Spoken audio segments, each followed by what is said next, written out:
Boa noite, pessoal. Boa noite. Hoje a Regina Tinoco está entrando. Hoje é 5 de maio de 2025, 5 de 5 de 25, e nós estamos hoje na travessia de número 21 do projeto Rosa da Palavra, a travessia do Luiz do Sussuarão, lendo O Grande Sertão Veredas em roda, o texto integral, né? E boa noite, Regina Tinoco. Boa noite, Maiara. Cadê Maiara? Boa noite. Boa noite, Regina. Cadê Maiara? O projeto Rosa da Palavra é uma iniciativa extensionista da Faculdade de Educação da UERN, em consonância com o Grupo Sertania da UFRN e da Universidade Estadual do Cariri, a URCA, a regional do Cariri, no sul do Ceará. Deixa eu fechar aqui. Nós estamos... Cadê Maiara? Será que ela caiu? Não estou vendo a Maiara, deve ter caído. Daqui a pouco ela entra. Bom, hoje nós vamos ler um trecho, antes de eu liberar para a Gabriela ler a sua memória, vamos ler um trecho que é uma interseção entre o fogo tocaeiro e a narrativa da Maria Mutema, tá? Nesse nesse meio, né? Porque é um momento em que o Duval não consegue dormir, com a tensão toda da noite anterior, do dia anterior, da noite, do dia, enfim, de tudo, né? Da guerra. Pronto. Gabriela, está tudo pronto aí? Sim. Pronto. Sim. Gabriela vai ler a memória do encontro anterior. Pode começar? Pode. São Paulo, 3 de março de 2025. Memória do 20º encontro do projeto Rosa da Palavra. É sempre difícil iniciar uma escrita, mesmo que ela seja só uma memória. É preciso mergulhar um tempo nas leituras e escutas feitas e abdicar de algum tempo de família, de lazer. Inicio a escrita da memória, da leitura e posteriores comentários feitos na noite do dia 28 de abril de 2025. Estamos num momento muito tenso da leitura, pois é um momento de ação e transição.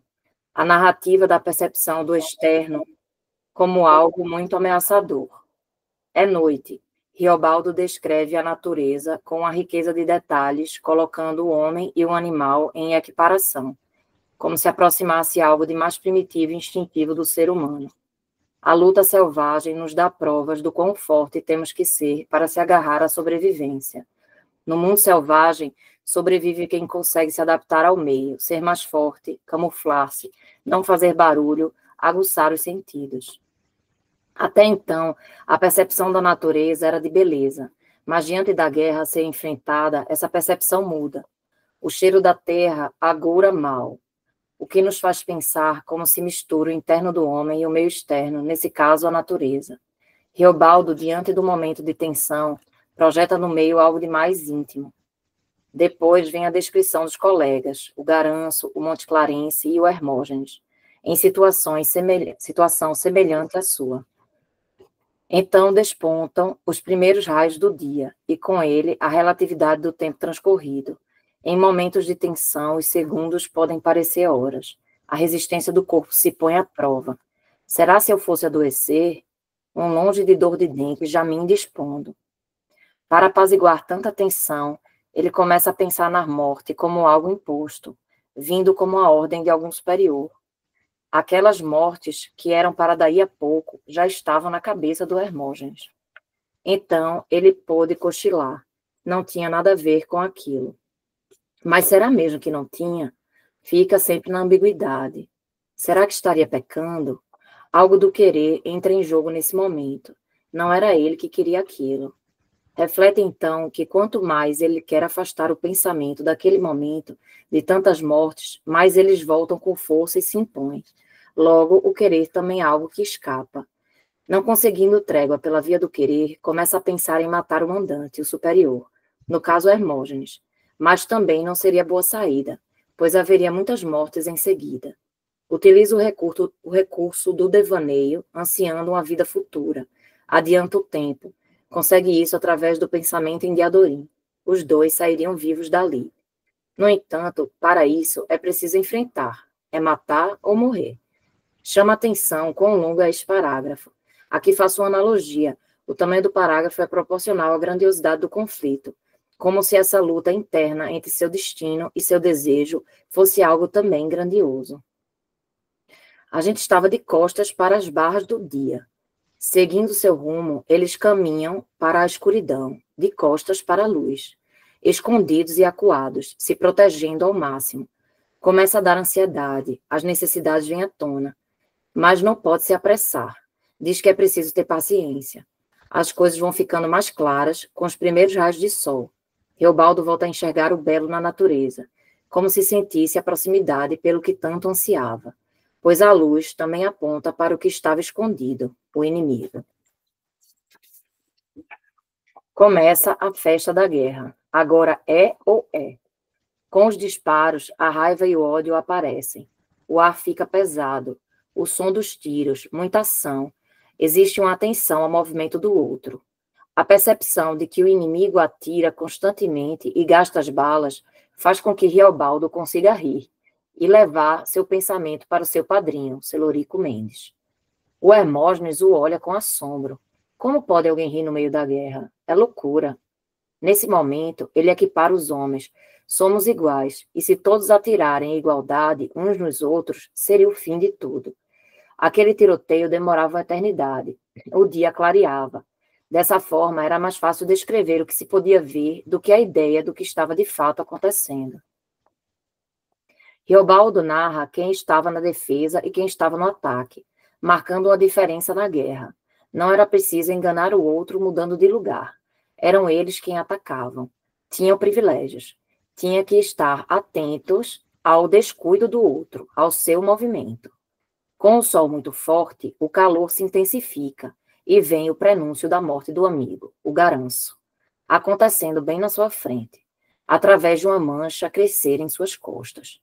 Reobaldo, então, atira mais forte. Bale chumbo, bale chumbo. O lugar do coração me apertando.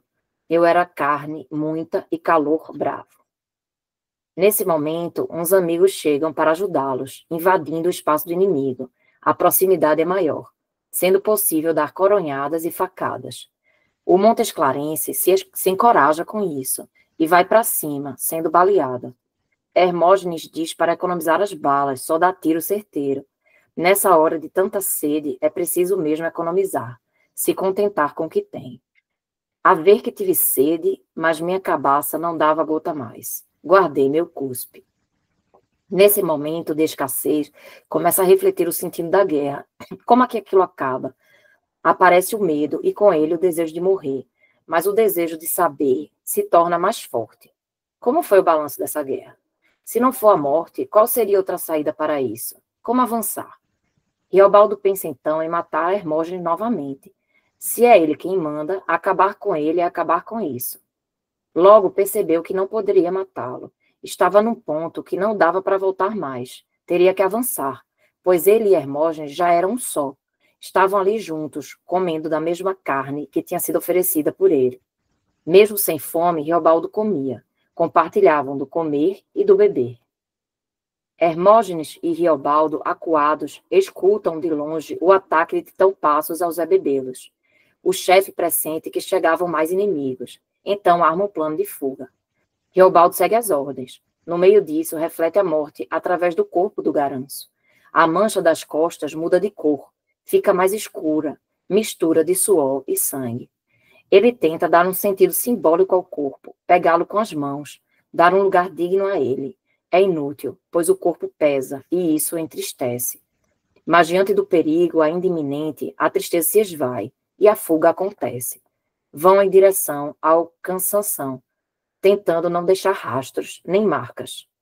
E o mais do caminho se seguiu por muitos, diversos rodeios.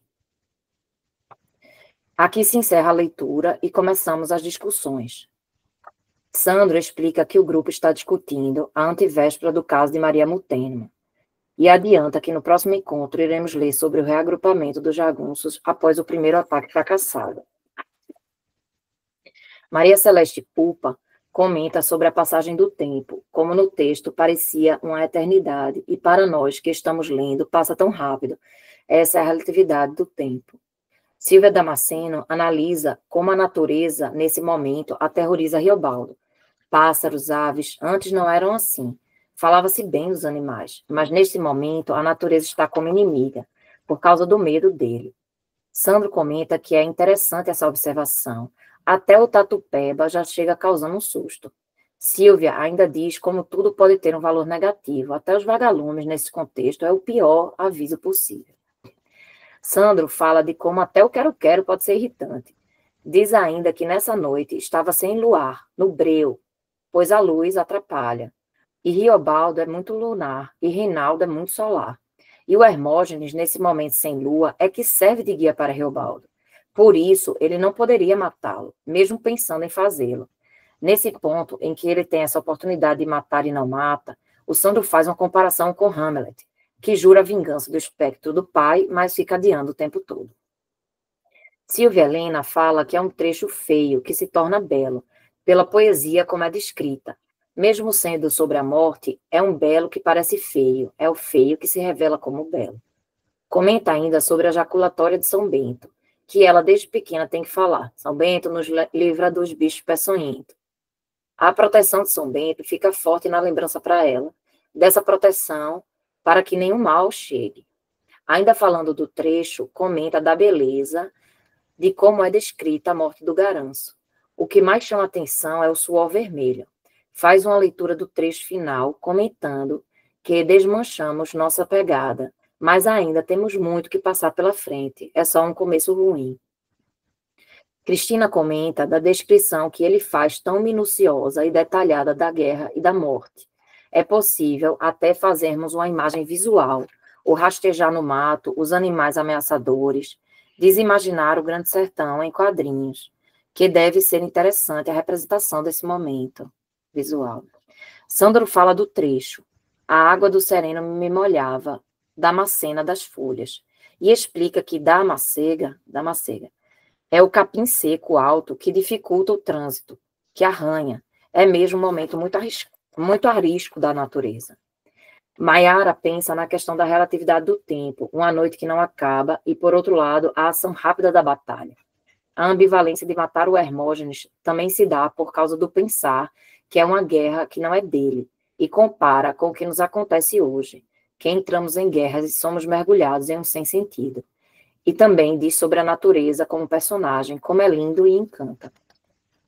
Antônio fala sobre o comentário da Silvia Damasceno, como achou bonito a descrição dos detalhes e lembrou do livro Nada de Novo no Fronte, que a narrativa cria um ambiente para ficarmos imersos no campo de batalha, e gostou muito também da observação da Silvia Helena sobre o desfazer o caminho, pois estava indo mais pelo concreto de desfazer para não serem seguidos. Observa ainda a passagem do tempo. Começaram a guerra de manhã, depois o sol do meio-dia, que era o auge da guerra, e acabou no final da tarde.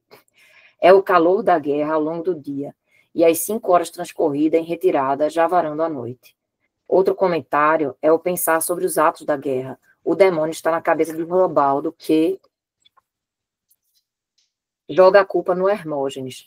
Lembra o começo do livro, que ele menciona o diabo, sempre o demônio rondando na cabeça dele. Sandro comenta do trecho que ele fala do cão, demônio. Paulo enfatiza que Guimarães Rosa teve uma experiência real com a guerra, por causa de ter servido como capitão na Revolução de 32, ao lado de Juscelino Kubitschek, além da experiência que vivenciou na Segunda Guerra Mundial, ocasião em que morava na Alemanha. Isso justifica os detalhes da descrição da guerra com precisão técnica. Explica, Baca-Morte é Baca-Marte, Comblain é Comblain, que é uma carabina belga. Mannlicher é Mancher, que é um fuzil alemão, e que foram usados pelo Exército Brasileiro. Regina completa que ele acompanhou a Primeira Guerra Mundial ainda criança, através dos jornais, e marcava no mapa o desenrolar da guerra. Adriana comenta do parágrafo que Reobaldo questiona seu interlocutor. Você já viu disso? Sabe. Se não sabe, como vai saber? São coisas que não cabem fazer ideia. Ele faz uma digressão, dizendo que quem não viu e não esteve lá, não adianta, não vai saber. Também ficou curiosa para ler a história em quadrinhos, ao que Patrícia, naquele instante, nos mostra uma ilustração da história em quadrinhos que possui. Silvia Damasceno contribui ao comentário de Adriana, observando que o particípio perfeito do verbo ver em grego equivale a saber por ter visto em português. Ver e saber, conhecimento e vivência.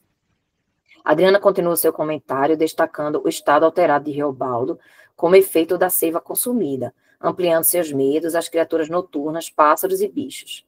Vê a jaculatória como uma proteção para Reobaldo, tentar controlar a sua mente desordenada. Destaca algumas frases que descrevem o assombro e a revolta de Reobaldo diante do fato iminente de matar gente humana. Destaca ainda o fato passado com Tassília e do desejo futuro com Diadorim, que na verdade era um desejo de sair da guerra com vida. Comenta que foi estratégico o fato de Reobaldo não ter matado Hermógenes nas duas ocasiões, que teve a oportunidade, pois a sua própria vida estava em risco. Se o demo poderia levar o Hermógenes, poderia também fazer com ele. Então, Reobaldo não realiza o ato, também por uma autoconservação. Sandro retoma o comentário que Adriana faz sobre o consumo da seiva da alma cega, e que o estado alucinado de Reobaldo, nesse trecho, é que aguça a percepção da natureza e as ameaças potenciais. Então, ele reza a jaculatória de São Bento para se centrar, pois estava numa noite sem lua e sem proteção. Cristina comenta que a droga aguça os sentidos e Sandro remete à ayahuasca. Silvia Helena lembra de outra oração de São Bento, em uma medalha que enxorta e exorciza o demônio.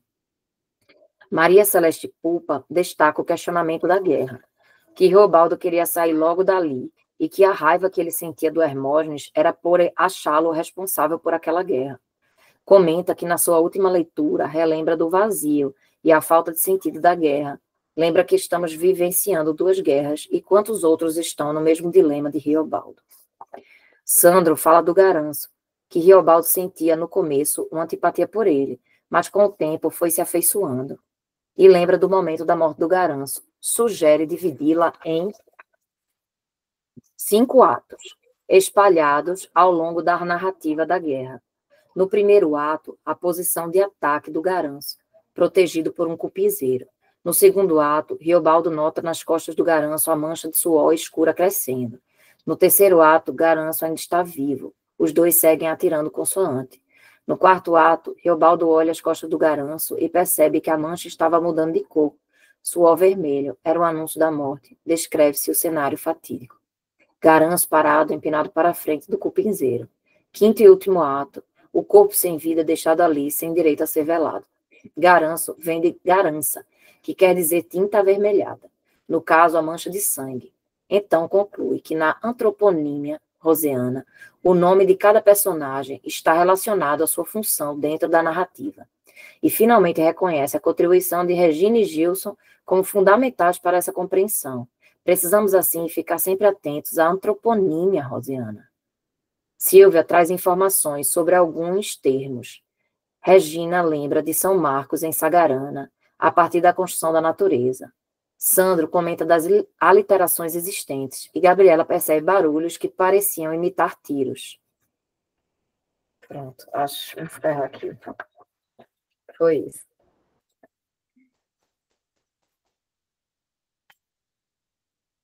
Parabéns, Gabriela. Isso era a mulher que está dizendo assim, não sei se eu estou pronta para fazer a memória que ela faz aí, incrível. Vem aqui, meu filho. Vem aqui. Dá só um olá pro pessoal. Oi, pessoal, boa Oi, noite. que lindo. Como é? Meu meninão, 16 anos. Boa Muito noite. lindo. Parabéns. Oi. É o famoso. Olá, boa noite. É famoso, né? É. É porque, como na outra vez, eu estou aqui na cozinha também, fazendo, sabe? Não estou no meu quarto, no ar-condicionado, não. Aí, é caminho de passagem, ele quer ir ali na sala, jogar um Xbox, né? Xbox da vida. Bom, já passou aqui. Bom, Tá certo. Então, Gabriela, muito obrigado, viu, pela sua memória. Gente, todo mundo que escreveu memória desse ano, do ano passado, para esse projeto, para essa temporada, né, do Liso do Sussuarão, a travessia do Liso do Sussuarão, por favor, mande de novo tudo para mim lá no inbox, assim, né? Manda aí inbox para mim, para eu reorganizar, né, dentro dos arquivos do meu computador, do meu PC, que deu um problema lá, deu um pau no PC, alguns arquivos desapareceram. Aí eu quero fazer isso para baixar lá. Então, mandem para mim, tá? Gabriela, só uma observação, quando você for falar da Regina, aí você identifica se é a Regina Pereira, se é a Regina Tinoco, tá certo? Você Tá. tá, eu acho que é a Pereira, né, Regina? Oi, sim. Acho que foi você. Acho. É para depois, lá na frente, daqui a 1 ano, 2, 10, sei lá, a gente saber qual que é a pessoa que falou, né? E falou o quê. Ô, Sandro, Oi. só não sei se todo mundo leu, eu coloquei um comentário lá, ainda sobre o Garanço, da menina que fez a tese sobre a Sim, da idoneidade. tese, né? Diga aí. Então, e ela fez um comentário, eu postei lá no grupo, eu acho que talvez nem todo mundo tenha visto, eu vou ler rapidinho, até para Leia, pode complementar, ler. né, o raciocínio, né? Ela fala, e a blusa do Garanço é de xadrezinho, cujas estampas são encruzilhadas, e a mancha é de sangue na encruzilhada. E o conflito da morte de Garanço é anterior à travessia do Sussuarão. Logo, a mancha na encruzilhada anuncia o perigo vindouro também. Então, olha só a que detalhe ela desceu, né? Assim, eu vi a palestra dela lá em Cordesburgo. Eu confesso que quando eu sentei para assistir, eu falei, acho que é uma viagem na maionese. Mas é tão bem estruturada, tão bem, é maravilhosa, uma das coisas mais maravilhosas que eu vi, assim, muito bem fundamentada. Dá para ver por esse comentário dela, né? Ah, sim, com certeza. Eu creio que seja aquilo que o Guimarães faz muito no Grande Sertão, né? Que são essas antecipações sutis, né?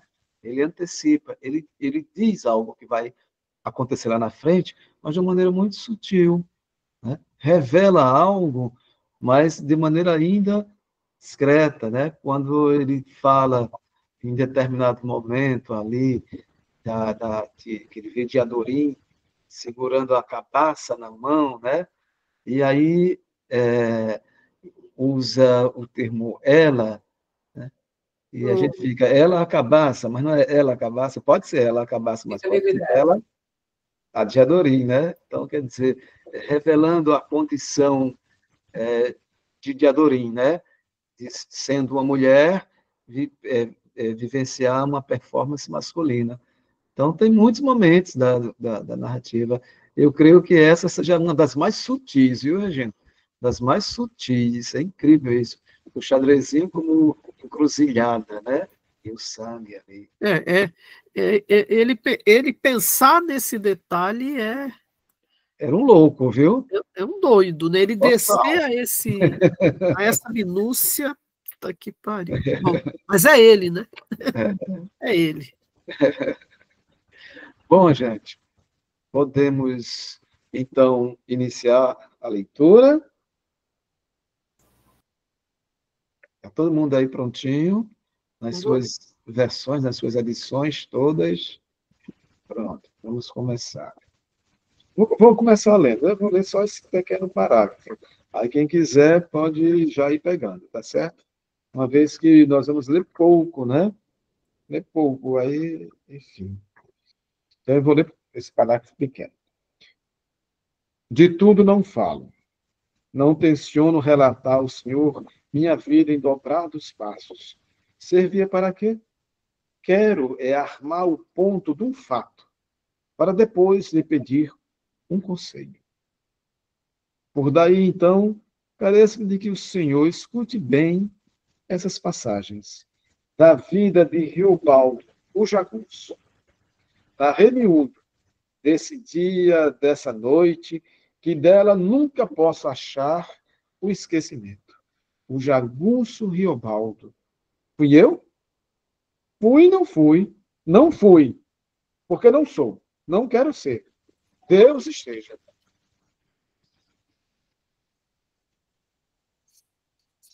Vai pegar, gente. Quem quer? E dizendo vou. Do mais, que quando se alcançou o nosso bom esconder, num boqueirãozinho, já achamos companheiros outros, diversos, vindo de armas e que chegavam separadamente daquela satisfação de vida salva. Um era o Feijó. Será se tinha avistado o Reinaldo sem perigo? A meio perguntei, por causa que só em Diadorim era que eu pensava. O Feijó, entanto, tinha notado. Diadorim, na retirada, bem que conseguido, depois se retrasou por uma cacimba de grota. Estava com sangue numa perna de calça. Para mim, foi nada, arranhão à toa, o que me ensombreceu. Então, Diadorim estava ferido. Aí eu mesmo esbarrei, beirávamos o riachinho do Gil. Eu quis lavar os pés, que muito me doíam. Acho que de cansado, estava também com dores redondas de cabeça. Molhei minhas fontes.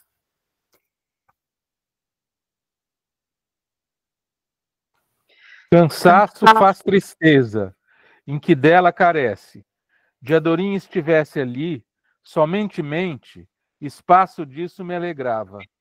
Eu não havia de querer conversar repertório de tiros e combates.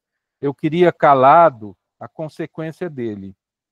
Ao modo que eu nem conhecia bem o estorvo que eu sentia. Pena. Dos homens que incerto matei, ou do sujeito altão e madrugador, quem sabe era o pobre do cozinheiro deles. Na primeira mão de hora, varado, retombado, entenho que não. Dó que me dava era do Garanço e do Montes Clarence. Quase com um peso, por minha culpa, dos dois. Eu era quem tinha escolhido para conduzir, e depois tudo. Logo esses, o senhor sabe, o senhor segue comigo?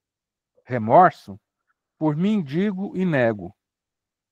Olhe, légua e outra daqui, vereda abaixo, tigre canguçu estragou e arruinou a perna de um cisino ló, um que foi desse rio de São Francisco, foguista de vapor.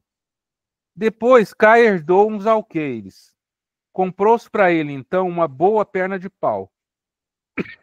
Mas assim, talvez por ele se ter sacolejado um pouco do juízo, ele nunca mais quer sair de casa, nem se levanta quase do catre. Vive repetindo e dizendo: ai, quem tem dois tem um, quem tem um não tem nenhum. Todo mundo ri. Isso é remorso? Desgraça amando era que eu cumpria, aso do que tivesse perdido alguma coisa. Porque dó de amizade é num sofrerzinho simples, e o meu não era. E cheguei no cansanção velho, também chamado o Gio, dito. Lá, com pouco, a gente era 12. Ou alguns faltavam, dos que eram para se reunir ali. Mas, de certo, ainda viam vir. Num ponto me agradei. Então, em guerra quase não se morre. E é mesmo nas más horas é que vem o bom consolo. Para o Gio tinha tocado de antevéspera. O Brás, nessa antecedência, em 2 jumentos, ele tinha trazido mantimento de feijão e arroz e toucinho para torresmo. E pratos e panelas se cozinhou um jantar. Tanto que comi, deitei, dormi empatado. Que caso que eu carecia de pensar que não fosse que na morte do Garanço e do Montes Clarence. Eu não devia nenhum dolo, e que Diadorim ia chegar a vir também. Aonde estávamos, mais tardar no romper da aurora. Dormi, mas daí a logo acordei, mão no rifle, como se vez fosse. E não havia coisa nenhuma, nem o vulto, nem barulho. Os outros no estar, pesado no sono, cada um em seu recanto, estufando suas redes penduradas de árvore em árvore. Só vi um, o João Bexiguento, sobrechamado o Alpercatas. Esse era um homem de estranhez em muitos seus costumes, conforme se dizia, e era notado. João Bexiguento parecia não estar querendo ir dormir. Tinha ficado na beira do fogo, remexendo as brasas, no fusco em vermelho, dava para a cara dele se divulgar. E ele pitava. Meigo repus o rifle. Virei para o outro lado. Adormecer pude. Mas, com outros minutos, tornei naquele mau susto de acordar. Isso aconteceu 3 vezes, informadas. João Bexiguento reparou em meu desassossego. Veio para o pé de minha rede, sentou no chão. Horas destas, tem galo já cantando noutros lugares. Ele falou. Não sei se deu alguma resposta. Agora eu estava cismado. Ou se fosse que algum perigo se produzia por ali, e eu colhi o aviso, não é que com muitos dose disso sucedesse, eu sabia, tinha ouvido falar. Jagunços que pegam esse condão, adivinham o invento de qualquer sobrevir, por isso em boa hora escapam. O Hermógenes. João Gonhá, mais do que todos, era atreito a esses palpites de fino ar, coraçãoados. Atual isso comigo, que os bebelos rodeavam para ali, quem sabe perto já rastejavam. Zé Bebelo mandava neles. Em todos os momentos, em Zé Bebelo sempre pensei, e em como a vida é cheia de passagens emendadas. Eu, na Inhanva, ensinando lição a ele, ditado e leitura, as contas de juros. Depois, de noite, na sala grande, na mesa grande, se comia canjica temperada com leite, queijo, coco da Bahia, amendoim, açúcar, canela e manteiga de vaca. Fofo faço, e em prazo, Siobaldo. Acabar para uma vez com essa cambada canalha de jagunços. Ele referia com rompante festa no dizer, bebendo seu coité de chá de congonha, que de tão quente pelava. Então, agora, era eu também. Zé Bebelo vinha de lá, comandando armas de esquadrões, e o que ele tinha jurado naquela ocasião ficava sendo também de acabar comigo, com minha vida. Mas eu prezava Zé Bebelo, minha simpatia é uma só, dada definitiva às altas. Sempre fui assim. Sendo que não fosse ele em sua pessoa, se ele no meio não estivesse, tudo tinha outra ordem. Eu podia pôr meu afinco, o farto destravado, no querer combater. Mas brigar, cruzando morte com Zé Bebelo, eu vi que era isso que me dava uma repugnância em minha inteligência. Levantei da rede e convidei João Bexiguento para se botar mais lenha no fogo. Ele disse, convém não. Ocasiões assim, convém acender nem vela de cera preta. Enrolei um cigarro. Contei ao Joey o que eu estava sentindo estúrdio, se era agouramento, e ele me apaziguou. E anjo aviso não vinha desse jeito. Antes era uma certeza que minava fininha de dentro da ideia da gente, sem razoado, nem discussão. O que eu purgava era ranço nervoso, sobra da esquentação curtida nas horas de tiroteio. Comigo, assim, depois de cada forte fogo, me dá esse porém. É uma coceira na mente, comparando o mal. Faz regular uns 6 anos que estou na jagunçagem. Medo de guerra não conheço, mas na noite passada, cada fogo, não me livro disso. Essa desinquietação me vem. Pela causa me disse, era que ele não vencia dormir nem um pisco naquela comprida noite, e nem experimentava. Bexinguento achava que não tinha cumprido a noite, e nem experimentava. Peraí, desculpa.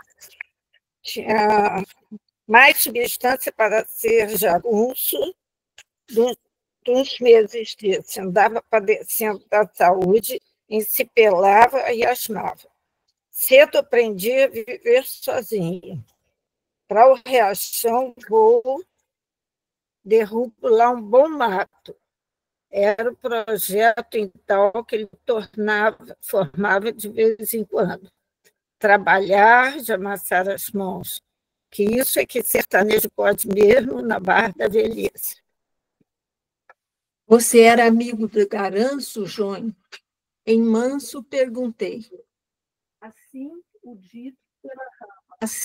dito pela rama. Que foi com ele? Deu o fim mesmo legal? Acho que esse sempre esteve meio caipora. Ele mesmo sabia que era. Ainda ouvindo as palavras, conheci que tinha perguntado pelo Garanço, só para depois perguntar por Diadurim, o Reinaldo. Mas outra coragem não tive. Faltou razão para mim, que desconversei. Caipora se cura, João? Você sabe rezas fortes? Por aí devo que indaguei. Bobeia minha, assunto. Ah, que cujo, se caipora não curasse. Todo mundo dela tem, nos tempos, ele me repositou. Mas desses ensalmos quis aprender, não. Memória que Deus me deu não foi para palavrear avesso nele, com feitas ofensas. Pecado, vacância e pecados. Mas, se a gente estava com Deus, jagunço podia, jagunço, criatura paga para crimes, impondo sofrer no quieto arruado dos outros, matando e reufilhando.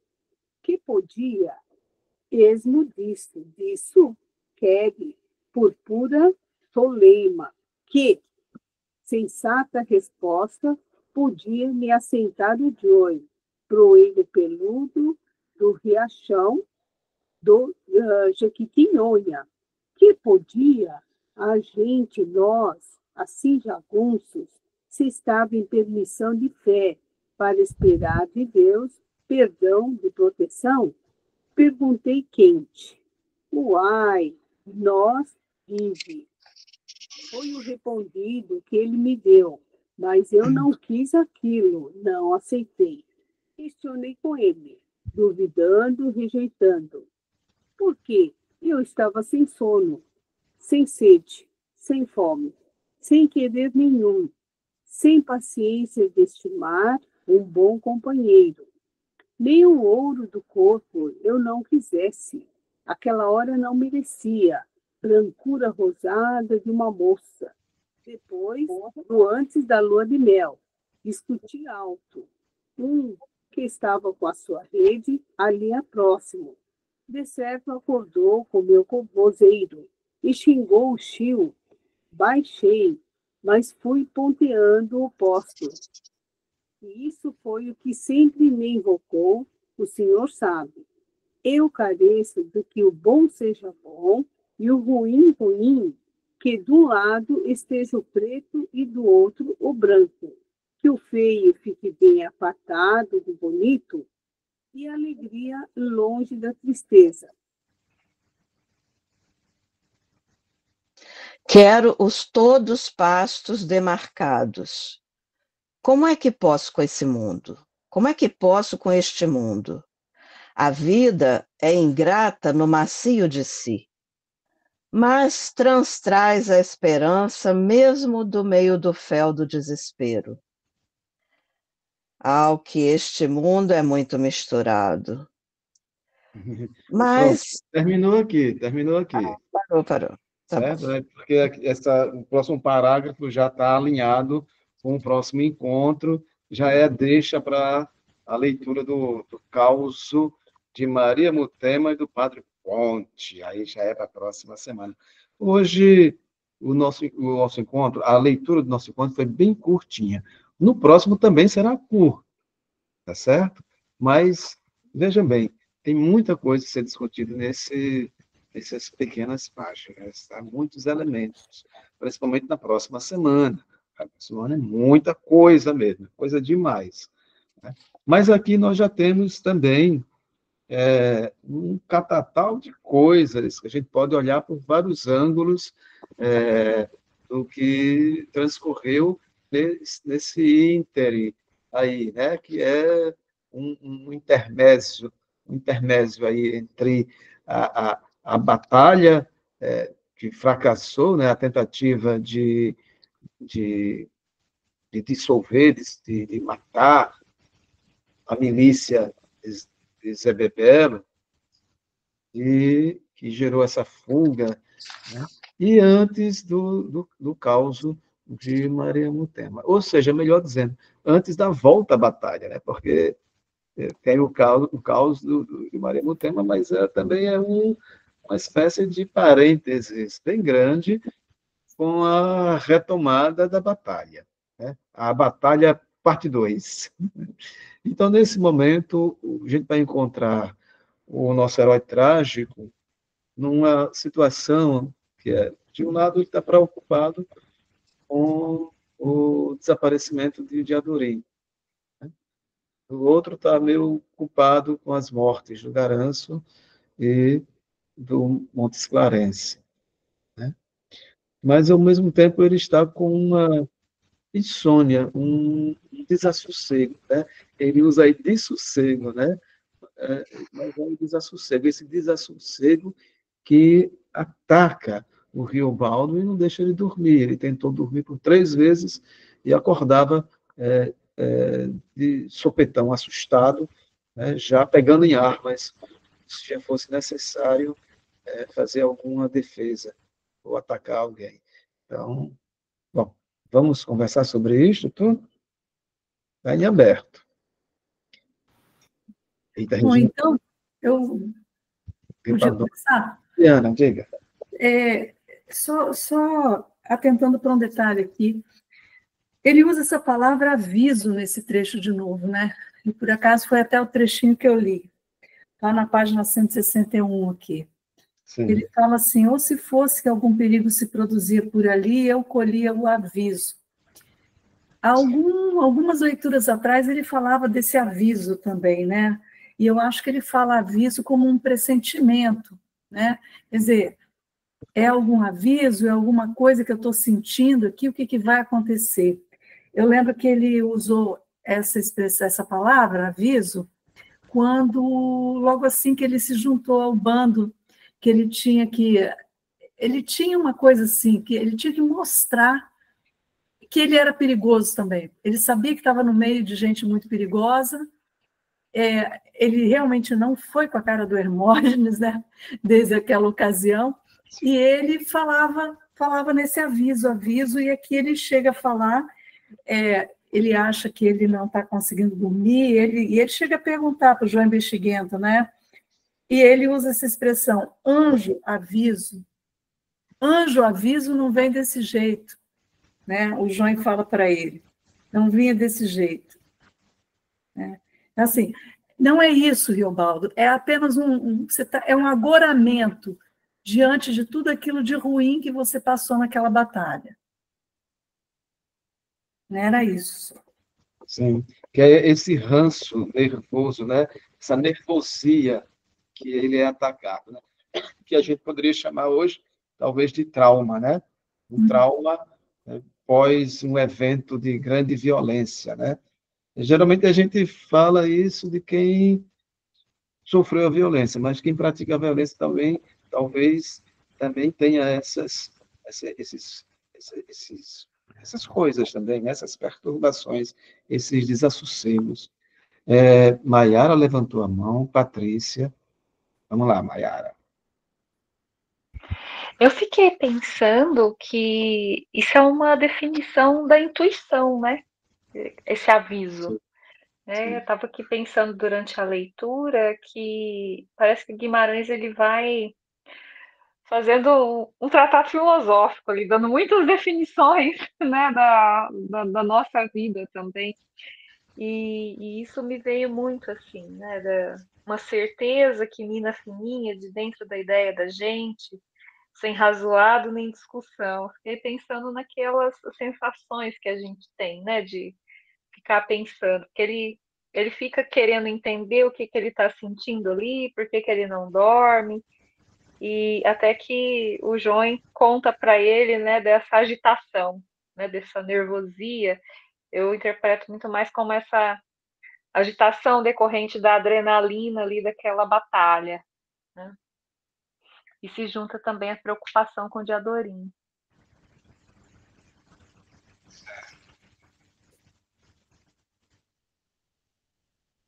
Quem é Patrícia, depois Silvia Damasceno, e depois Silvia Helena. Então, gente, eu queria falar de uma coisa muito particular. Eu nem sei se é do interesse mas eu tenho sempre essa sensação quando eu leio esse livro, que eu vejo a minha mãe em todo lugar desse livro. É muito louco isso. Porque a minha família é uma família do interior. Tem muita pobreza e de uma linguagem muito do interior. Sim. E ela preservava muito isso. E nesse capítulo, especialmente, ela tinha essa coisa da aura, da sensação. Ela não era uma pessoa que lia, que não sei o quê, mas ela lia, assim, as fisionomias, os ambientes, ela era bem, bem espertinha, assim. E aí eu queria comentar algumas coisas que ela usava, que eu vi ela falar muitas vezes, se usava em casa, que eram palavras, assim, jeito de falar do interior, daqui, né, meu. Essa coisa de, será se não sei o que lá... Em vez de ser assim, será que a gente pode hoje? Será se a gente pode, se a gente consegue? É bem isso. Isso aconteceu por causa aqui também. Por causa que a gente não sei o que e tal, aí vai, isso funciona. Essa outra expressão aqui, com pouco a gente saiu, não sei o que lá, foi depois de um tempo, né? Depois de algum tempo, com pouco não sei o que lá, e tarará, e lá vai. Dormir empado, lá em casa a gente sempre dormia empado, porque tinha um negócio de fazer uma comida de 10 horas da noite, de meia-noite. Era até que fazia uma comida lá. Eu sou a mais nova de 6 filhos. Que a gente chamava de psica, eu não sei o que é isso até hoje, assim, não tem como explicar aquilo, que era o resto de tudo que sobrasse, assim, e fazer tipo uma farofa, com as coisas do almoço, a psica. E dormia todo mundo empado, viu? Era bem do linguajar da casa. Beber alguma coisa que está pelando, ou uma água de tomar banho que está pelando, também, que está aqui nesse trecho. E aí, acho que foi isso, né? Apareceu muita coisa assim que eu disse, mama, estás aqui. É tão nordestino, né, Patrícia? A gente se identifica muito. Foi bem, bem legal. Bem de periferia também, porque eu sempre fui muito de periferia com os meus pais vindo do interior, e minhas tias, todos os meus parentes, né? Eu faço parte da geração, a minha geração na família é a geração mais urbana, realmente urbana, que foi à escola regularmente, tudo direitinho, para cá. Então, aí eu ouvia muito isso, né? Morando na periferia de Natal, essas expressões. Eu era um menino que, na rua, eu acho que eu era o que sabia ler e escrever com mais apuro. Aí os adultos analfabetos vinham lá para casa, que eles recebiam as cartas, pediam para eu ler as cartas. Aí depois eles pediam para eu escrever a carta para a família, estava em São Paulo, estava no Rio, estava não sei aonde, aí eu escrever. Eu fazia isso com todo... Era muito prestativo, porque eu achava muito bonito isso. Tal. Eu tinha, sei lá, uns 11, 12 anos, tal, por aí. Mas esses termos, assim, são muito... remete demais, vem a lembrança, assim, da minha a minha família é uma parte do sertão, outra da zona da mata. E, assim, meus avós eram pobres e analfabetos do interior. Então, isso aí, sim, essas palavras, assim, é bem, bem característico. Sim, aí... Eu acho Só uma coisa, ainda para não perder esse gancho aí das expressões. Eu tenho, por exemplo, aqui ele fala: eu careço de que o bom seja bom e o ruim, ruim. Né? Ele põe o acento no U e depois põe o acento no I. Porque é uma coisa que eu nem sei gramaticamente o que é o correto, se é ruim ou se é ruim. Eu falo os dois também, tenho visto de linguagem e tal, né? Às vezes fala, é ruim, o ruim, né? E ele usa os dois aqui, o ruim e o ruim. Ruim, Paulo. É o correto, né? É. Mas eu acho, no Brasil inteiro se usa muito ruim. É coloquial, ruim. Né? É coloquial, depende do contexto. No Nordeste, lá em Pernambuco, até fala rim. É rim. É rim. Tranquilo. Bem fácil de falar assim. É rim. Exatamente. Ô, Antônio, boa noite. Não tinha ainda visto, né? Antônio chegou ali, gente. Eu estava acompanhando no telefone, mas aí agora eu estava acompanhando lá no escritório, mas aí eu fico com saudade dela, fico com tanto tempo longe. É isso mesmo. Bom, quem mais? Aí depois Silvia Helena. Silvia Helena. Sou eu. Eu achei um trecho que eu achei bonito aqui nesse. Foi na página 161, quando ele reverbera o carinho, né, e o gosto que ele tem por Zé Bebelo. Né? Ele gosta de fato, ele tem respeito, ele é uma coisa profunda dele, é um prezar muito grande para ele, né? Ele tem simpatia por Zé Bebelo.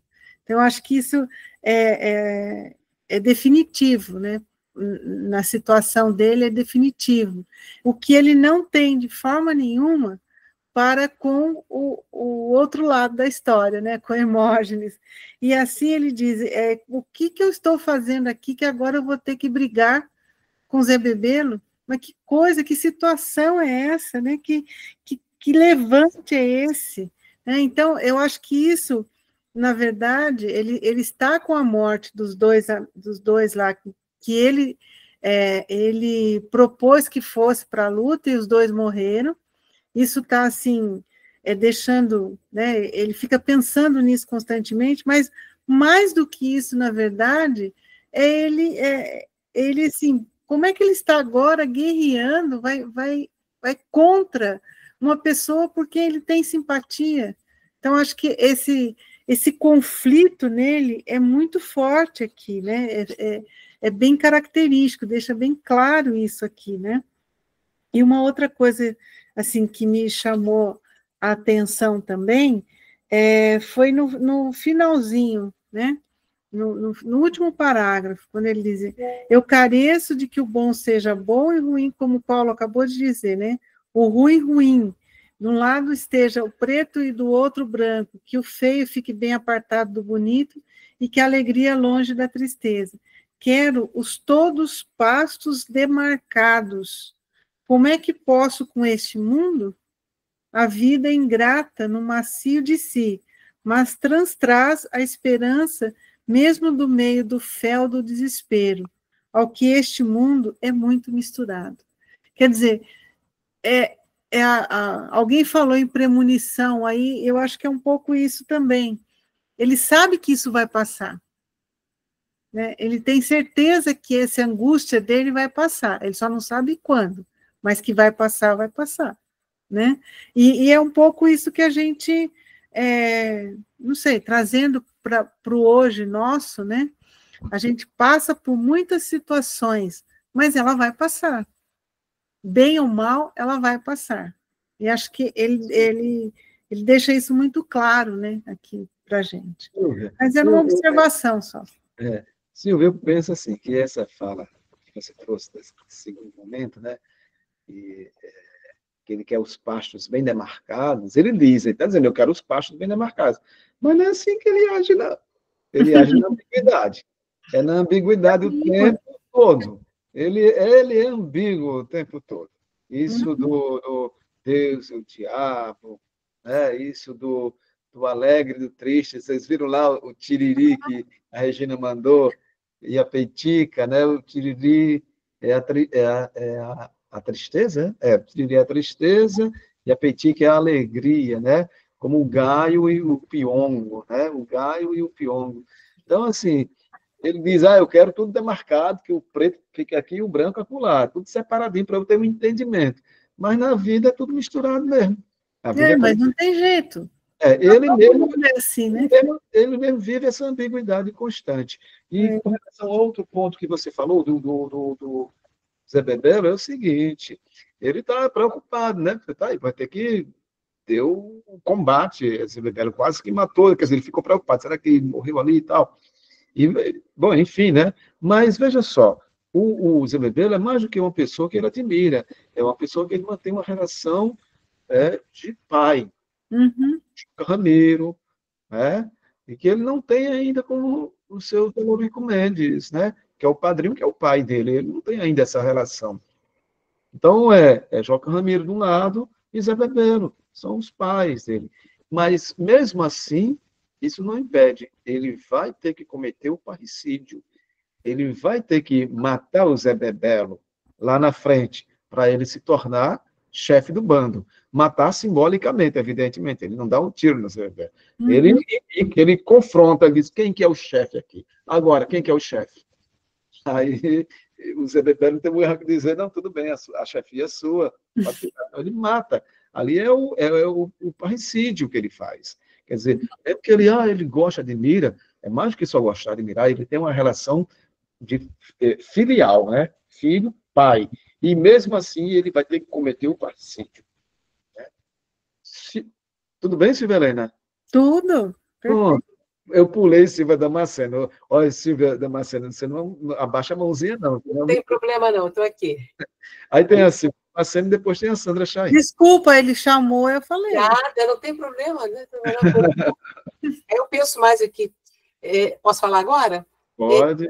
É uma dúvida, mais ou menos. Falando em tudo misturado, eu acho que nesse momento aqui do livro, quando começa esse texto que a gente começou a ler, que existe uma proposição. Ele vai dizer por que é que ele está narrando. Ele contou essas coisas todas, e agora, nesse meio, eu acho que ele diz uma das propostas.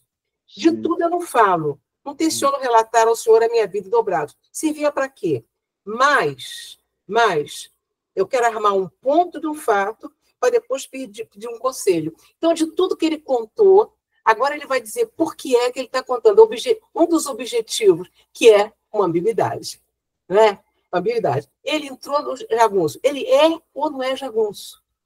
Então, essa é uma das propostas do livro. Ser ou não ser, né? Tudo é e não é. Então, ele contou tudo isso. Quando chegar agora, fala assim, eu vou contar só o que precisa. Contei tudo direitinho dessa noite. Narrei miúdo. Desse dia que eu não posso esquecer. Ainda se diz assim, o jagunço roubado, fui eu? Fui e não fui. Então, ele vai estar contando, um dos objetivos para ele fazer essa narrativa é para o doutor dizer para ele se ele é ou não é jagunço. Então, é aqui nesse meio aqui, eu achei isso, estou submetendo a vocês, eu achei que essa é uma das passagens que ele diz, uma das propostas da narrativa. Eu achei fantástico isso. Silvia, obrigado por destacar isso, é importante demais, né? Porque, quer dizer, vou dar um ponto aqui, eu quero que depois você quero ouvir de você, ponto fundamental ali, e você trazer essa meio que essa dúvida hamletiana, né? Mas colocada de uma maneira diferente, de uma maneira mais interessante, porque lá no Hamlet é ser ou não ser, eis a questão, né? Quer dizer, ou é ou não é. E aqui, a dele é diferente. A questão do Riobaldo é tudo é e não é ao mesmo tempo. Então, é uma perspectiva diferente. É uma perspectiva mais quântica, até, vamos dizer assim. Porque lá, no Hamlet, o contexto é o começo da era moderna, né? O começo do Estado moderno. O próprio Hamlet, ele vai se diferenciar do pai. O pai representa um período do soberano absoluto, e o Hamlet é o início do Estado moderno, que está lá com Maquiavel, etc, etc. Né? Aí, aqui é colocado uma outra questão totalmente diferente. Eu estava assistindo uma vez uma fala do Luiz Fugante, e que ele dizia assim: ser ou não ser, eis uma falsa questão. Aí eu fiquei, opa, o cara quer contestar aquilo, Shakespeare. Aí ele vai dizer, porque não se trata, né, de uma coisa impedir a outra, mas do ser e não ser. Eis a questão, né? Ser e não ser. Tudo é e não é ao mesmo tempo. E essa é a perspectiva hoje que a gente aponta a partir da teoria quântica, né? Tudo é e não é. E é uma loucura. Não sei se vocês já viram, alguém aqui domina, conhece mais a teoria quântica. É uma loucura, porque a base do computador nosso é o 0 e 1, né? Com o 0 e o 1, você constrói todos os dados, mantém todas as informações dentro do computador. Tudo funciona a partir dessa composição binária, 0 e 1, em que 0 é 0 e 1 é 1. 0 é o repouso e 1 é o pulso. Né? Então, a combinação de repouso e pulso, repouso e pulso, pulso, pulso, pulso, repouso, repouso, repouso, pulso, pulso, pulso, vão formando todos os dados. Só que o computador quântico é diferente, totalmente diferente, porque ele é também com 0 e com 1. Mas só que para o computador quântico, o 0 é 0, mas também é 1. E o 1 é 1, mas também é 0. Então, isso bagunça toda a realidade, toda a lógica, por exemplo, do computador, esse nosso computador que nós usamos no dia a dia. Porque é um novo computador com uma nova lógica de produção. Porque os cientistas e os técnicos perceberam que a realidade é mais quântica do que a gente compreende. As coisas são e não são ao mesmo tempo. E aí está lá o Geobob dizendo já isso, né? Ele já disse isso lá na frente, ele disse, lá onde a gente já passou, né? Não lembro que passagem, ele disse, tudo é e não é. Então, não é. Eu achei interessante. E também essa reflexão do Luiz Fugante, eu achei, foi uma das coisas assim, dos últimos anos, que quando eu ouvi, eu me choquei bastante, mas achei muito pertinente, extremamente pertinente da parte dele. Gente, peraí, tem a Sandra Chaim, tem a Gabriela e tem mais quem? Meu comentário é rápido, André. Só para reforçar o quanto me chamou a atenção essa questão do contraditório nesse trecho que aparece na minúcia, né? Então, é isso o tempo todo, né? Ele falando, por mim digo e nego. Depois, logo, em todos os parágrafos tem alguma contradição. E aí, na minúcia que me chamou a atenção, é quando ele fala dessa questão, né, do aviso, ele já traz também os dois avisos, quer dizer, o anjo aviso, que seria, né, essa intuição boa, vamos dizer assim, e o ranço nervoso ou o agouro, né, o agouramento que ele chama. Então, quer dizer, é a mesma sensação, né, uma certa intuição, mas que pode ser uma coisa boa, mas que pode ser uma coisa ruim. Né? Então, é muito interessante, porque aí depois ali, e mesmo nas más horas é que vem bom consolo. Em tudo tem esses dois lados, né? Então, é isso, né? Ele queria definir para um lado o mal, para o lado, né? Separar o bom do ruim, mas ele vê isso em tudo, a todo tempo, e na minúcia de cada coisa. Né? Então, é bem interessante, porque ele, né, faz ali nas ranhuras, ele vai mostrando esses dois lados de tudo que ele está vendo. Então, isso, nesse trecho me chamou muita atenção. Demais. Peraí, gente, eu não me perdi aqui. É quem agora? Sou eu? Não sei, acho que tem Maiara também, viu? Acho que agora é a Gabriela, não é isso? E depois não, era só um comentário do que a Silvia falou, que essa coisa de fui e não fui, né? E que o Tom estava dizendo, porque Freud fala dessa coisa do trauma da guerra, né? De como isso... E depois ele desenvolve a questão da pulsão de morte nessa hora, né? É mais além do princípio do prazer. E aí você estava comentando que é essa coisa que fica que fica rememorando, que fica voltando, né, como uma pulsão de morte, assim, que isso ele conta detalhado, que a Silvia comentou, ele faz o detalhe, a minúcia, né, porque aquilo volta e fica, né, e mesmo depois ele vai pensando nisso, nesse outro trecho aqui, do remorso, né, dessa coisa que fica aparecendo o tempo todo depois, né, e aí eu achei interessante, porque o que a Silvia comentou é, fui e não fui, aí ele diz assim, e dizendo, falando, né, eu vou, vai sendo, né? Como se fosse dizendo eu vou, né? Ele vai se, né, fazendo e se tornando, aí e vai e volta, né, nisso. Mas essa coisa da ambiguidade está muito nisso também, né? Porque ele diz isso, que a pulsão de morte é exatamente essa coisa do que é bom, né, do que volta essa coisa inorgânico, né? Da morte mesmo, né? Desse querer disso também, né? Dessa vontade. Eu acho que é por isso que volta tanto, assim, fica nessa ambiguidade. Bom, foi isso que... Tem algumas passagens que ele traz isso. Fala, veja. Posso pegar uma carona aqui no comentário? Oxi, pode. Só contribuindo do ponto de vista técnico aí, o que você acabou de narrar lá, Sandra, é o que eles chamam de sobreposição de estados. Então, Na física quântica? Da física quântica. É porque no mundo quântico, né, as partículas elas não têm mais posição. Não sei se vocês lembram daquele modelo atômico que tem uma esfera sendo orbitada por outra, né? Aquele lá era quando se achava que era a posição das partículas eram daquela maneira. Só que hoje em dia se sabe que é uma probabilidade, é uma nuvem. Então os modelos quânticos são as nuvens, né? E aí você tem a chance do elétron ou de qualquer outra partícula estar num local. Aí então é por isso que vem esse conceito de sobreposição de estados, porque ela pode ter a probabilidade de estar num estado, mas também tem uma chance de estar em outro. E aí, se você conseguir isolar aquela partícula, você tem o que eles chamam de qubits, que não é mais o bit, como você falou, que é o momento magnético apontado para um lado ou para o outro, mas agora ele pode assumir qualquer chance, né? Então é isso que eles têm feito, isolar essas partículas para fazer a computação em cima desses estados, de sobreposição dos estados. E aí, agora, feito esse parênteses, agora retomando o livro, né? Eu só queria comentar uma coisa que aconteceu na última leitura, que você tinha feito essa analogia, e surgiu agora também, do Hamlet, né? Sim. Só que eu percebo que parece que é um Hamlet às avessas. Porque no caso de Hamlet, né? Porque ele já teve anúncio do espectro que o pai morreu e ele meio que tem essa certeza, né? Pelo que eu entendi, até então, ele não sabe que o Joca Ramiro vai morrer. E aí mas ele tem esse asco do Hermógenes, ele tem essa coisa de morte.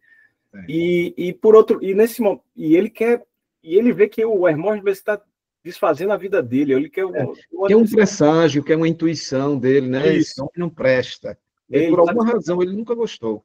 Isso. E aí, na hora que você falou lá que ele não mata o Hamlet, não mata o Cláudio, porque ele está orando, né? Se ele matar naquela hora, ele vai para o céu direto, porque Deus está do lado dele. E no caso de Riobaldo é o contrário, ele não mata o Hermógenes porque é o diabo que está do lado dele. É o contrário. Perfeito, gostei demais dessa observação. Então ele é meio que demais. É invertida. Exato, que coisa, né? Fantástico, né, gente? A gente conversando, a gente vai produzindo conhecimento, né, gente? É incrível, é isso mesmo, né? Quer dizer, enquanto que o Cláudio estava ali se entregando aos braços de Deus, né? Pedindo perdão do pecado, do fratricídio, né? O Hermógenes está com o diabo. Ele está com o diabo, né? Então, o que tem que fazer? Só tem uma coisa para o Riobaldo fazer, né? Ele não pode matar diretamente o Hermógenes. Ele tem que pactuar. Ele só pode eliminar o Hermógenes ou conseguir fazer com que o bando mate Hermógenes pactuando. É porque... Então, ele tem que fazer o pacto. Que essa coisa em Cláudio, eu lembro que tinha alguma coisa do Hamlet, né? Que tinha alguma coisa também que ele adiava, eu lembro de alguma coisa dessa, assim, porque era como se ele também admirasse, né? Então, por um lado, tinha a coisa da morte, assim, do pai, que ele tinha matado, mas por outro, uma admiração, porque foi ele que ficou no lugar, né? Ele conseguiu o que ele gostaria, que era, tipo, ter matado o pai e ter casado com a mãe. É Lacan que faz essa comparação. Não, é Lacan, né? Ah, nunca li, Desculpa, não. eu esqueci de. É porque Lacan que diz isso, assim, que tem algo além. Essa coisa que você falou da ambiguidade, né? Ele diz assim que tem algo além de você adiar isso, né? De você adiar essa coisa, porque para além dele ter que cumprir isso, ele fica nessa ambiguidade porque ele admira isso, né? Porque ele conseguiu o que ele queria. Então ele já Mande para mim esse texto do Lacan que fala sobre isso, porque, veja só, tem um diálogo importantíssimo no texto, do diálogo de Gertrude com Hamlet. Esse diálogo é forte, é intenso, é erótico e acontece na cama da rainha. Ele se deita por cima dela, né? Eu vi. É uma coisa bem erótica. Desde que eu assisti o filme com Laurence Olivier, né? Que eu ficava assim, mas nem a mãe dele. Dá um beijo, isso. Aquela coisa assim, nossa, que loucura essa relação. Tem uma relação incestuosa muito forte, porque ele tem que pegar o pingente que tem o desenho do pai, e ele puxa o pingente com o desenho do rei Cláudio, né? Que está no pescoço dela. Então, ele é muito próximo, quase boca com boca, e ele diz assim, como que você pode trocar esse homem amado pelo seu povo por essa cópia? Diz uma coisa assim, bem, sabe? Você faz isso. E assim, é uma coisa bem erótica, sabe? Bem erótica. Porque não foi ele, né? Assim, por que não fui eu, né? Que consegui, porque ele realizou o desejo dele, né? É isso, assim, ele realiza o desejo. Eu vou procurar onde em algum seminário. Talvez tenha aí um parricídio aí bem oculto, né? Um desejo de substituir. E aí é isso, ele não mata, não é só por isso, né? Por admirar ele. Né? Ele adia muito, realmente. Ele adia várias vezes, porque ele precisa ter a certeza, porque isso, por causa daquilo, que não sei o quê. Termina que se enrola todinho e depois dá no que deu, né? Deu no que deu. Quando tem a matança, né? A matança, no final, e só sobra o Horácio. Eu vou procurar onde tem. Pois veja, interessante, né? Interessante. Quem mais que estava inscrito? Mais que tinha levantado a mão? Eu tinha levantado a mão. Maiara, desculpa. Eu me perco aqui, viu, gente? Imagine. Mas é que eu fiquei pensando, vocês estão aí falando do Lacan, eu pensei num outro psicanalista, desde quando a gente estava discutindo lá no grupo do WhatsApp, essa ambiguidade, né? Eu fiquei pensando muito no que o Winnicott fala sobre tolerar o paradoxo, né? Que existem paradoxos que não vão se resolver, né? E pensando nisso, né? Que ele vai falando, eu preciso saber que o ruim é ruim, né? Eu preciso destacar o branco do preto, e pensando mais na psicanálise inglesa, né? De tradução inglesa, a gente tem a compreensão de que essa posição, né, de cisão, de separação, ela precisa, no correr do desenvolvimento, dar lugar a uma visão de integração, que é esse e, né? Não é ou, é e. O ruim, o bom está dentro do ruim e vice-versa, né? E eu achei muito lindo o Guimarães, ele vai trazendo um pouco disso. E também isso, né, da pergunta que uma das colegas falou, né, da pergunta do objetivo da narrativa, né, que é que o doutor diga para ele quem ele é, né? E eu fiquei pensando muito nisso aqui, de como que a gente, para se constituir o eu, preciso do outro. Eu preciso ali na tenra infância de alguém que diga quem sou, né, todos nós. E eu achei isso muito lindo, sabe? Assim, de como que o Guimarães ele brinca com a linguagem, e aí brincar para o Winnicott tem uma conotação muito séria também, né? E na arte a gente brinca, é uma forma sofisticada de brincar, de maneira que ele vai contando desse universal, né? Do humano, daquilo que faz parte da constituição de todos nós. Perfeito, hein, Mayara? Boa reflexão. Gabriela. Não, só comentando o que a Mayara falou, complementando assim, porque ele, o negócio que ele quer dividir, assim, é porque eu acho que a gente sempre vai fazendo isso, né? Essa coisa aquela coisa que diz o inferno são os outros, né? Então, quer dizer, você fica... O Sartre fala, né? De Sartre, é isso. Porque você fica com o que é bom e você projeta no mundo, né, toda aquela feiura, né? Tudo que é ruim. Então, acho que é isso, é a tentativa de, não, eu quero isso aqui, né? Não é ir, né? Eu não sou bom e mal, né? O mal tá lá, né? Tem essa coisa de querer essa separação, eu acho. O mal é o diabo, né, Gabriela? Isso, o mal é o diabo. Que independe Só que para eu de dar mim, né? conta do diabo, eu preciso me aproximar do diabo dentro de mim. Então ele faz um pacto. É justamente isso. E reconciliar, né? Com esse mal também, né? Mas é interessante, viu? Lá na frente a gente vai falar isso, né? Quando chegar no pacto, não quero me antecipar, não. Mas, enfim, eu vou até não falar mesmo. Peraí. Gente, tem alguns aspectos, né, que a gente ainda não abordou, que é da questão da toponímia e da antroponímia aqui, né? A toponímia, se o Paulo puder ajudar aí no cansação velho, né? Cansação velho. Se a gente pega a palavra cansação, é um tipo de urtiga, né? Que provoca o toque, né? Da pele, uma irritação muito grande, um desconforto muito grande na pele, né? Aí tem que lembrar que o Joibi Shigento, ele estava doente. Qual era a doença dele, né? Então, erisipela e asma, né? Essas duas doenças, né? Então, e o Riobaldo estava profundamente incomodado, no desassossego, viu, Silvia Damasceno? Esse desassossego, que é um desassossego do espírito dele, o espírito está desassossegado, mas é também essa irritação, essa irritação da pele no superficial, que também é no profundo dele, né? Então, estão lá no cansação, nesse momento da urticária, né? Do grande incômodo. É um incômodo imenso que eles estão ali, naquela paragem. Né? Aí, por isso, o cansação. Eu achei interessante isso, né? E também o nome, né? A antroponímia, os nomes o nome do Joey Bichiguento, né?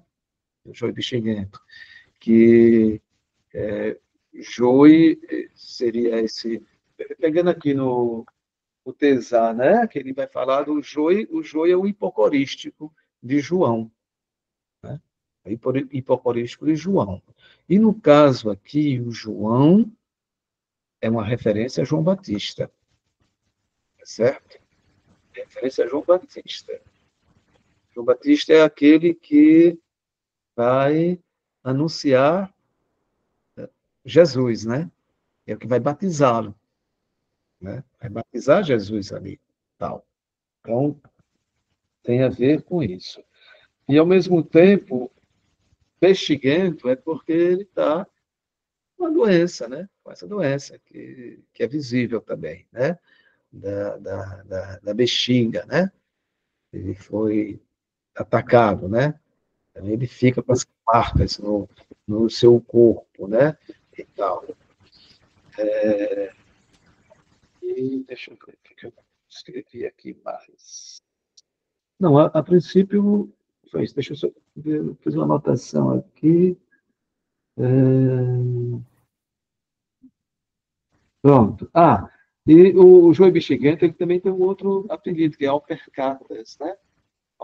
Joey Bichiguento, sobrechamado Alpercatas.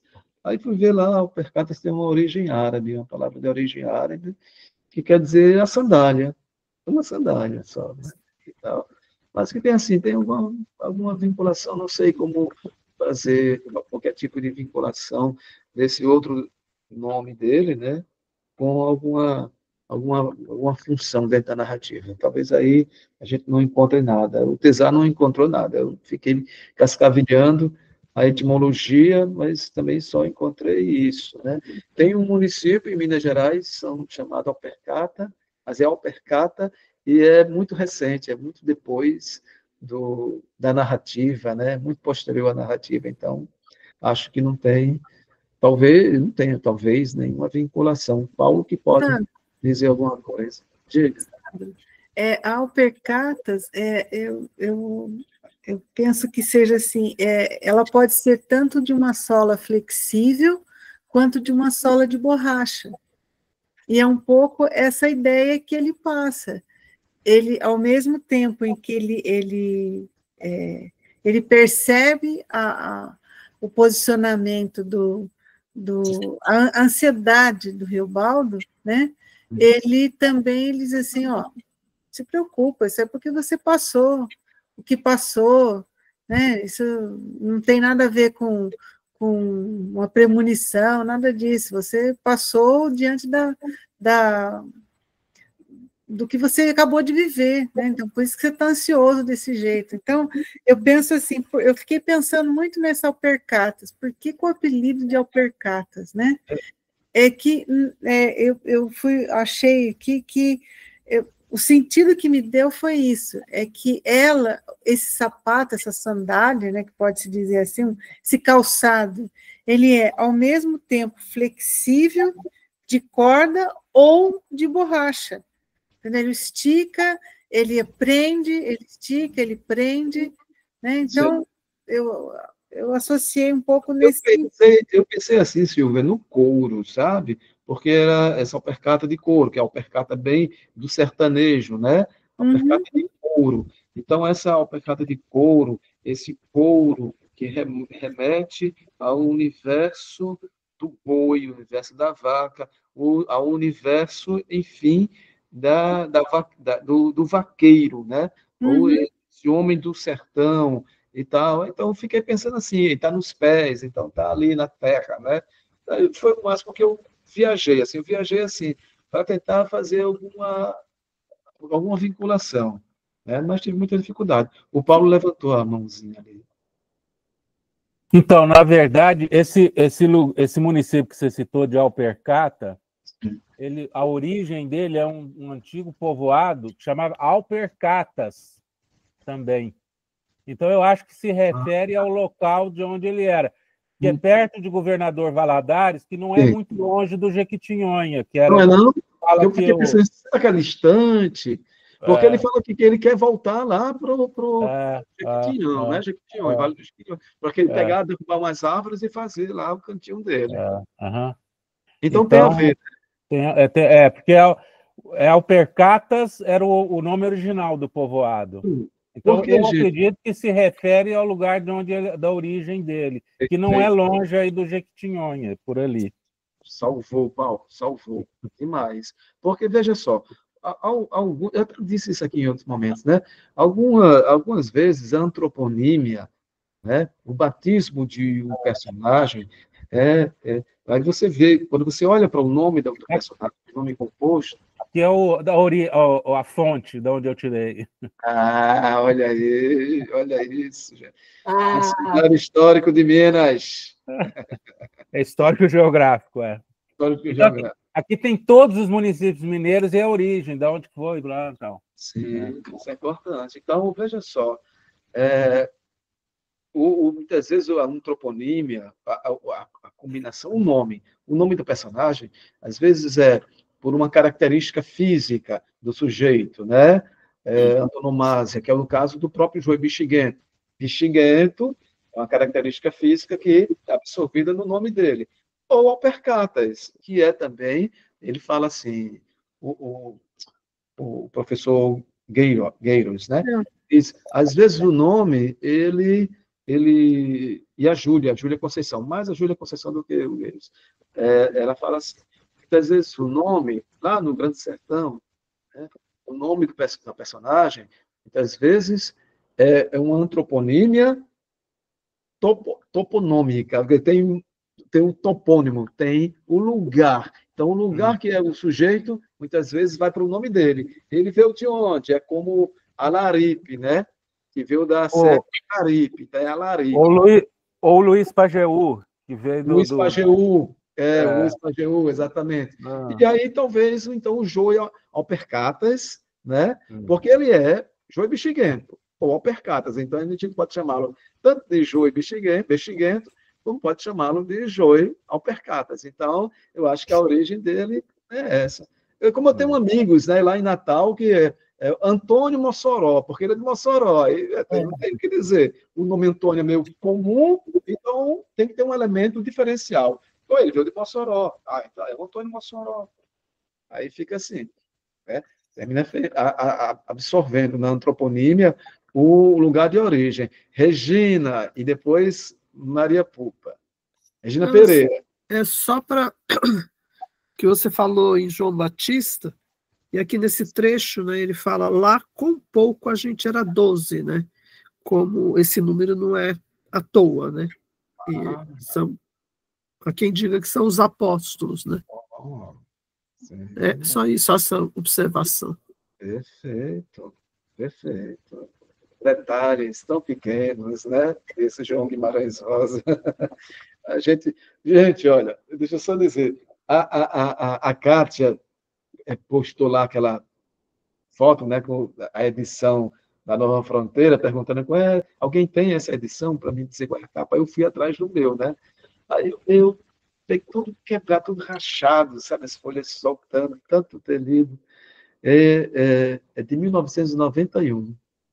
Eu acho que foi a segunda leitura, porque a primeira vez que eu li o livro da biblioteca da UFRN. Levava para casa, lia, devolvia, renovava, voltava. Eu passei uns 2 meses para ler o livro, né, porque eu era muito novinho, né, muito mocinho, de 18 anos, 19, né, não tinha nem maturidade, não tinha nem roupa para ler o Grande Sertão. Aí, quando eu fui ler em 91, eu já estava... Era um adulto jovem, mas já era adulto. Já tinha mais umas porradinhas, já tinha começado a levar umas porradas da vida. Aí a gente começa a ter algum entendimento, né? Mas não entendi profundamente, não entendi. Só ficava muito no amor dos dois e sem muito ter o entendimento dos detalhes. Só em 2018 para 2019 que eu fui retomando, lendo aquela edição da Nova Fronteira. Depois que eu peguei a da Companhia das Letras e, posteriormente, a da José Olímpio, né? Evidentemente. Tem a Maria Pupa e depois a Sandra Chaim. É sobre o Cansazão. Eu fui, na hora que eu li, eu fui pesquisar o que era, assim, e eu vi também que é um município da Bahia, e aí que foi criado em 1919, fica perto ali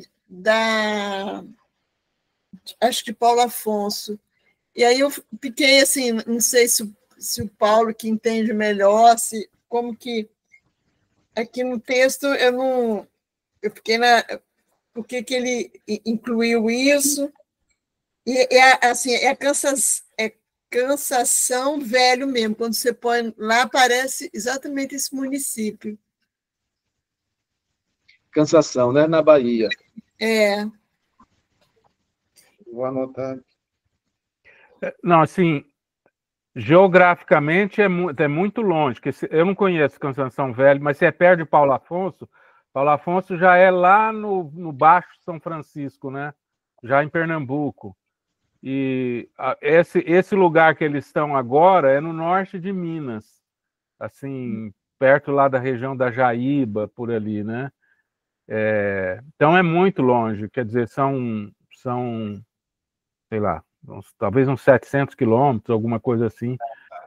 Então não pode ser... Está longe do contexto, né? Está longe do contexto, Quer dizer, ele faz muito isso, de pegar algum nome que ele acha interessante e deslocar. É uma licença poética que ele faz, né? Cansação Velho é um local real ou é fictício? Não conheço. A Maria Pupa disse que viu lá perto de Paulo Afonso, né? Quando você põe quando eu coloquei no Google, essa foi a informação que eu recebi. É um município do Nordeste da Bahia, que foi criado em 1919, é uma ocupação de uma fazenda de Luiz Buraqueira. E aí traz a questão da urtiga. Aí conta a história de uma luta que teve, que as mulheres usavam urtiga. Aí vem um trecho enorme sobre urtiga. Mas, é bom essa batalha que você bate nos outros, mas você apanha ao mesmo tempo, né? Mas deixa eu dizer, é interessante, viu, Paulo, essa reflexão sobre essa capacidade inventiva do Guimarães. Então, ele pode deslocar o topônimo de uma região para outra para atender o interesse dele, né, naquele contexto em que se está... Tem um exemplo clássico disso, é naquela cena em que quando ele está lá com o Celorico Mendes, lá no São Gregório, que ele, pela primeira vez, aparece o Joca Ramiro com o Hermógenes, e eles estão atrás de um batedor, um guia, para levar eles para a Serra das 30 Voltas, para fazer em 2 noites. A Serra das 30 Voltas, que é um nome muito interessante, né? Ela fica na divisa de Minas com o Espírito Santo. Quer dizer, a mais de, sei lá, uns 600 quilômetros do local de onde eles estavam. Era impossível que eles fizessem isso a cavalo em 2 noites. Não. Mas ele deslocou, ele achou o nome interessante, essa Serra das 30 Precisava Voltas. colocar ali. Aí ele colocou ali, entendeu? Isso acontece também. Não está nem aí para nada, gente. Não, nem aí, E agora, tem autorização a quem, rapaz? Ele é da questão da ambiguidade. Ao mesmo tempo que ele, em outras passagens, ele é muito rigoroso na geografia, as distâncias, a localização é perfeitamente racional e exato. Às vezes ele também faz essas coisas, toma essas licenças geográficas aí para... interessante. Né? Você pensar a ambiguidade nesses termos também, né? A ambiguidade nesses termos. O próprio Guimarães é ambíguo na hora de fazer a nominação dos lugares, né? Bem interessante isso. Foi uma reflexão boa, porque eu acho que é o Tesar, que ele fala aqui, ou é Valnice, que acho que é Valnice, né? Dessa ambiguidade dele, do Guimarães, ou a ambiguidade do Riobaldo, por exemplo, que Riobaldo ele é um homem rude, mas ao mesmo tempo meio que erudito, né? Erudito. Ele é uma pessoa calcada, o seu relato é calcado na oralidade, mas ele é um homem das letras também, porque ele é professor, né? Então tem essa constantemente, né? Então ele é esse jagunço, né? Mas ao mesmo tempo é um homem instruído, é um jagunço aparentemente rude, né? Um jagunço rude, hein?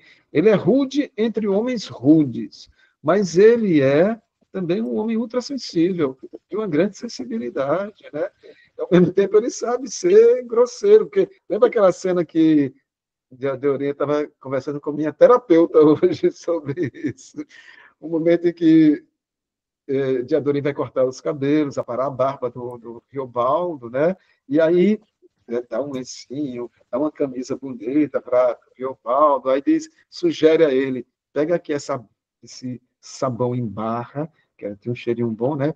Vá no rio tomar um banho. Aí o Baldo vai, né? Deixa eu cortar a cabelo, tirou a barba, botar a roupa, se arrumou todinho, estava todo empolgado. Diadorim mesmo não foi, porque não toma banho assim na frente dos outros, e ele foi sozinho, estava lá tomando banho no rio, bem animado, né? Naquela maior animação, passando sabão que um amigo deu para ele, aí ele se tocou. Peraí. Aí ele diz assim, a gansagem, né? Que em outros termos é viadagem. Que porra é isso, meu? Eu estou todo empolgado aqui porque um amigo me deu sabão para tomar banho e cortar. Aí ele não, aí corta isso. Quer dizer, ele tem essa sensibilidade, mas ao mesmo tempo tem essa brutalidade. Ele flutua muito, né? Nessas ambiguidades, né? Constante, né? Aí ele diz, a gansagem.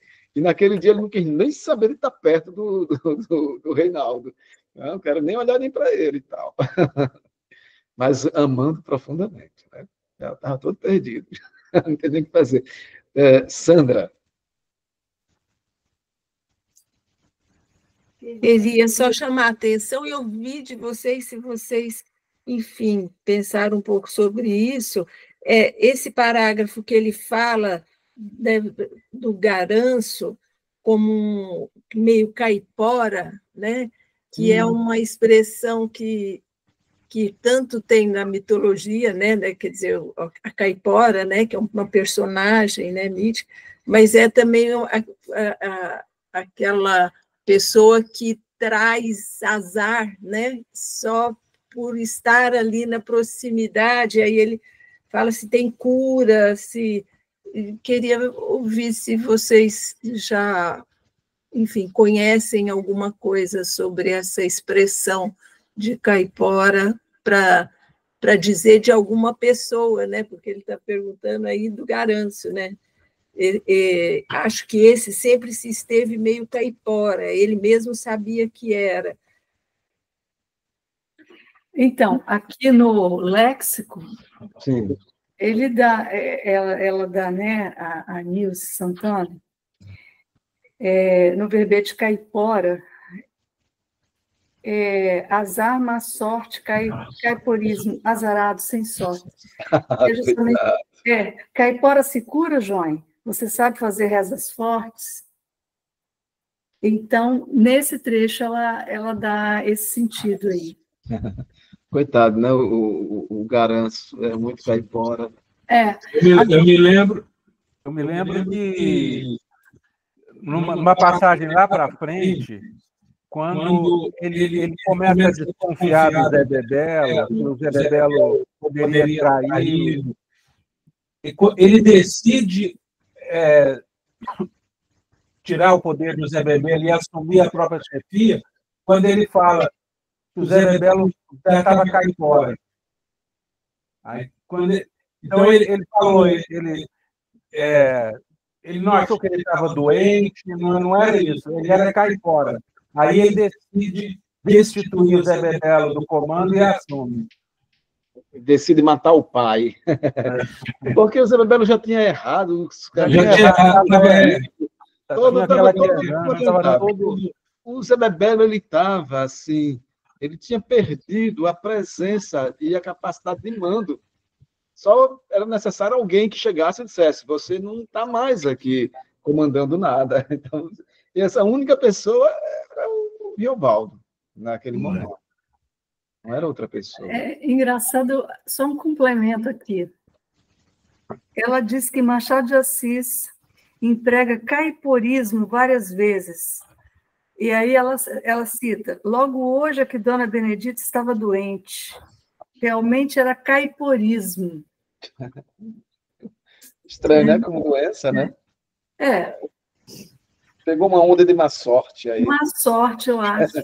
Pegou uma onda assim de má sorte, uma atrás da outra. Tem um chefe que está que tá caipora, ou seja, que está azarado, para o bando, aquilo é muito ruim.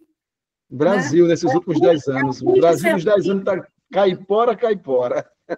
É ruim de ruim. Obrigada. Ele fala aqui, ó, eu localizei o trecho aqui, ó. Zé Bebelo doente não estava, doença com ele, sendo o que a um assim não podia ser permitido, só se perdesse todo o siso. Pois ele estava caipora, logo vi, daí tinha conta a nossa reles perdição. Então, quando ele localiza, ele identifica que o Zé Bebelo estava caipora, aí ele destitui o Zé Bebelo e assume o comando. Ah, sim. Eu estava pensando, sabe? Quando eu li assim, caipora, eu estava pensando, eu me lembrei, não é que eu estava pensando, é que eu me lembrei de meu tio, agora não quer sair, o Auaretê, né? Que ele diz assim: Tapanema, né? Aí ficava, o que Ipanema? Aí eu penso, doente, né? Mas é meio que também isso, meio doente, meio com deixa eu ver aqui, não é afortunado, é azarado.